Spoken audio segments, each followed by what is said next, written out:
এটা কত করে ভাই? এটার নাম কি? 100 করে দুন্দুল 100। আর এটা কত করে? এটা এটা না না এটা এটা এটা 60 টাকা 70 টাকা। কচুলতি 100 টাকা না? আর কলার হালি কত? 40 টাকা।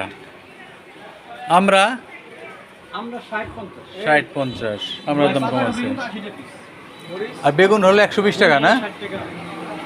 বেগুন 120, উস্তা 100, 120। আর বাঁধাকপি 80 টাকা পিস, ভেন্ডি 100 টাকা। শশা কত করে?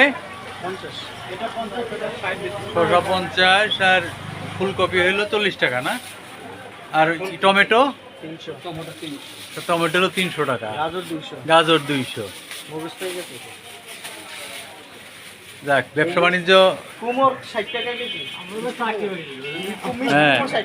আর এটা আপনার যে পেঁয়াজ, পেঁয়াজ কত করে? 130। রসুন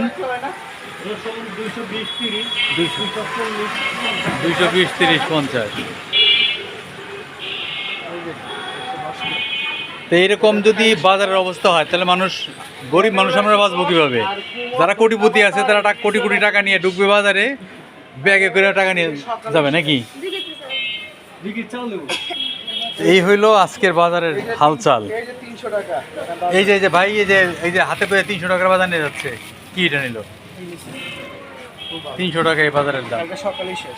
সকালে শেষ হয়ে যাবে, কালকে আবার 300 টাকা। 100 টাকা কেজি এটা।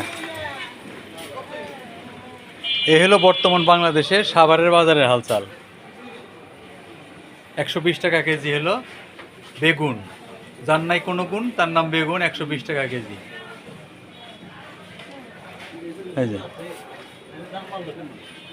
শুকনা মরিচ কত করে? 100 গ্রাম 50। তাহলে কত করে কেজি হইলো? 500 টাকা কেজি শুকনা মরিচ। আর কি চাই? 500 টাকা কেজি শুকনা মরিচ। রসুন হলো, রসুন কত করে? রসুন 230, 240। আর পেঁয়াজ 130। পেঁয়াজের দাম বোধহয় 10 টাকা কমলো নাকি? কয়দিন আগে দিয়েছিলাম 140। পটল কত করে? পটল,